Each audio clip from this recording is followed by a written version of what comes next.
ഷീജ, എന്തായാലും സ്ഥാനാർത്ഥികൾ ഓരോരുത്തരായി എത്തുന്നുണ്ട് വോട്ട് രേഖപ്പെടുത്താൻ എന്നുള്ളതാണ്. ഇപ്പോഴിതാ അമൃത വന്നിട്ടുണ്ട്. അവിടെ അമൃതയുടെ ദൃശ്യങ്ങളാണ് പ്രേക്ഷകർ കണ്ടുകൊണ്ടിരിക്കുന്നത്. ഷീജ, വിവരങ്ങൾ.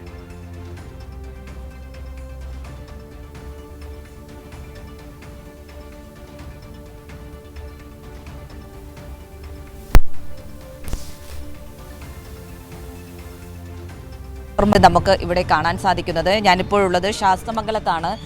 ശാസ്തമംഗലത്ത് പോളിംഗ് ബൂത്തിലാണുള്ളത്. ശാസ്തമംഗലത്തെ LDF സ്ഥാനാർത്ഥി അമൃത ഇപ്പോൾ നമുക്കൊപ്പം ചേരുന്നുണ്ട്. ഇപ്പോൾ രാവിലെ പോളിംഗ് ആരംഭിക്കുന്ന സമയത്ത് തന്നെ നീണ്ട നിരയാണ് വോട്ടർമാരുടേത് കാണുന്നത്. അവർ എല്ലാവരും വലിയ വോട്ട് ചെയ്യണം എന്നുള്ളൊരു തീരുമാനത്തോടു കൂടി രാവിലെ തന്നെ പോളിംഗ് ബൂത്തുകളിലേക്ക് എത്തുകയാണ്. എത്രത്തോളം ആത്മവിശ്വാസമാണ്? കുറച്ച് ആത്മവിശ്വാസമാണ്. എൻ്റെ നാട്ടുകാർ എന്നോടൊപ്പം തന്നെ ഉണ്ടാകും എന്ന് തന്നെയാണ് എനിക്കിപ്പോഴും പറയാനുള്ളത്. അപ്പോൾ രാവിലെ തന്നെ നല്ല ക്യൂ ഉണ്ട്, വളരെ സന്തോഷമുണ്ട് കാണുന്നതിൽ. എല്ലാവരും രാവിലെ വോട്ട് ചെയ്തിട്ട് പോകുന്നതാണ് പറയുന്നത്. കുറച്ച് ആത്മവിശ്വാസത്തോടെ തന്നെ മുന്നോട്ട് പോകുന്നത്. ഏത് രീതിയിലാണ് പ്രചരണം? ഞാൻ ഈ പറയുന്നത് പോലെ തന്നെ ഒരു BJP ഒരു മുൻ DGP അടക്കം രംഗത്തിറത്തി ഉള്ളൊരു ക്യാമ്പയിനിങ് ആയിരുന്നു നടന്നിട്ടുണ്ടായിരുന്നത്. വളരെ ആവേശകരമായിട്ടുള്ളൊരു തെരഞ്ഞെടുപ്പ് പ്രചരണം, അതിൻ്റെ കൊട്ടിക്കലാശം ഒക്കെയാണ് നമ്മൾ കണ്ടത്. അപ്പോൾ ആ ഒരു പ്രചരണ ഘട്ടത്തിൽ ജനങ്ങളിലേക്ക് എത്തുമ്പോൾ, ഓരോ വീടുകളിലേക്കും എത്തുമ്പോൾ കിട്ടിയ ഒരു ഫീഡ്ബാക്ക് എങ്ങനെയാണ്? കാരണം ആദ്യം തന്നെ പുതിയതായിട്ടൊരു ഫീൽ ഉണ്ടായിരുന്നില്ല. അവർക്ക് എല്ലാവർക്കും എന്നെ അറിയുന്നതാണ്. അപ്പോൾ വളരെ സ്വീകാര്യതയായിരുന്നു എനിക്ക് എല്ലാവരുടെയും കിട്ടിയത്. വളരെ സന്തോഷത്തോടെയാണ് അവർ ആദ്യം മുതൽ അവസാനം വരെ 2-3 ഘട്ടമായിട്ട് ഞാൻ പോയിട്ടുണ്ടായിരുന്നു. അപ്പോഴും ഒരേ റിയാക്ഷൻസ് ആയിരുന്നു. ഭയങ്കര സന്തോഷമുണ്ട്. അതുപോട്ടെ, ഇനിയിപ്പോൾ എപ്പോഴാണ് വോട്ട് ചെയ്തത്? ഞാനൊരു കുറച്ച് കഴിഞ്ഞ് 9 ആകുമ്പോൾ ചെയ്യാമെന്നാണ് ഇപ്പോൾ വിചാരിക്കുന്നത്. ഇവിടെ തന്നെയാണോ? അതെ, 1-ാം നമ്പർ ബൂത്തിലാണ്. തീർച്ചയായും അമൃതയാണ് ഇപ്പോൾ നമുക്കൊപ്പം ചേർന്നത്.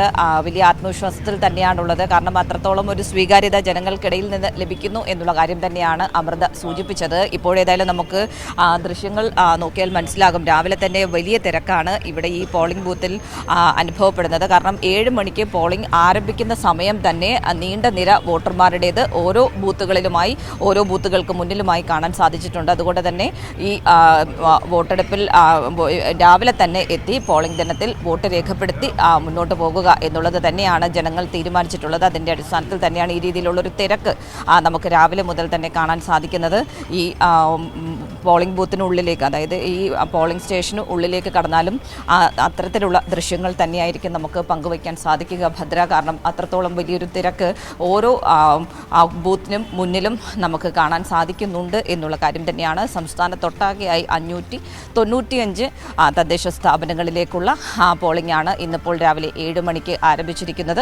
വൈകിട്ട് 6 മണി വരെയാണ് പോളിംഗ്. കൃത്യമായ രീതിയിൽ തന്നെ രാവിലെ 6 മണിക്ക് നമ്മൾ മോക്ക് പോളിംഗിൻ്റെ സമയത്ത് കണ്ടതാണ്. കൃത്യമായ രീതിയിൽ എല്ലായിടങ്ങളിലും പോളിംഗ് മെഷീനുകളുടെ കൃത്യമായ രീതിയിൽ പ്രവർത്തനം ഉറപ്പാക്കിക്കൊണ്ടാണ് പോളിംഗിൻ്റെ ഓരോ രാഷ്ട്രീയ പാർട്ടികളുടെയും ഏജന്റുമാർ അത് ഉറപ്പാക്കിക്കൊണ്ട് തന്നെയാണ് ഇപ്പോൾ ഈ ഒരു വോട്ടെടുപ്പിലേക്ക്, പോളിംഗിലേക്ക് കടന്നിരിക്കുന്നത്. ഇപ്പോൾ പോളിംഗിൽ നമുക്ക് ആ രീതിയിലുള്ള ദൃശ്യങ്ങൾ തന്നെയാണ് കാണാൻ സാധിക്കുന്നത്. അതുകൊണ്ട് തന്നെ ഈ തിരുവനന്തപുരത്തെ സാഹചര്യമൊക്കെ നേരത്തെ നിർഭൻ വ്യക്തമാക്കുകയും ചെയ്തിട്ടുണ്ട്. ആ രീതിയിലുള്ളൊരു വലിയ ആത്മവിശ്വാസത്തിൽ തന്നെയാണ് സംസ്ഥാനത്തൊട്ടാകെയായി LDF ഉള്ളത് എന്നുള്ളത് കൂടി ഈ ഒരു ഘട്ടത്തിൽ കൂട്ടിച്ചേർക്കേണ്ടതാണ്. കാരണം തെരഞ്ഞെടുപ്പിൻ്റെ കൊട്ടിക്കലാശം വരെ നീണ്ട കഴിഞ്ഞ ദിവസത്തെ നിശബ്ദ പ്രചരണം മാറ്റി നിർത്തി കൊട്ടിക്കലാശം വരെ നമ്മൾ നോക്കുകയാണെങ്കിലും അത് തന്നെയാണ് കാണാൻ സാധിച്ചിട്ടുണ്ടായിരുന്നത്. വലിയ രീതിയിൽ പ്രചരണ രംഗത്ത് LDF സംസ്ഥാനത്തൊട്ടാകെയായി മുന്നിൽ നിൽക്കുന്നൊരു സാഹചര്യം തന്നെയാണ് കാണുന്നത്. ഇന്നിപ്പോൾ 7 ജില്ലകളാണ് പോളിംഗ് ബൂത്തുകളിലേക്ക് എത്തുന്നതെങ്കിൽ മറ്റ് 7 ജില്ലകളിൽ ഇന്നിപ്പോൾ കൊട്ടിക്കലാശത്തിൻ്റെ ദിവസമാണ് എന്നുള്ളതും ഒരു പ്രത്യേകതയുള്ള കാര്യം തന്നെയാണ്. ഏതായാലും ഇന്നിപ്പോൾ എല്ലാവരും അവരുടെ സമ്മതിദാനാവകാശം വിനിയോഗിക്കുക എന്നുള്ളത് അത് രാവിലെ തന്നെ ഈ ഒരു ജനാധിപത്യ പ്രക്രിയയുടെ ഭാഗമാകുന്നതിന് വേണ്ടി മുതിർന്നവരാകട്ടെ അല്ലെങ്കിൽ യുവാക്കളാകട്ടെ എല്ലാവരും രാവിലെ മുതൽ തന്നെ പോളിംഗ് ബൂത്തുകളിലേക്ക് എത്തുന്നതാണ് നമുക്കിപ്പോൾ ഇവിടെ ദൃശ്യങ്ങളിൽ നിന്നും കാണാൻ സാധിക്കുന്നത്.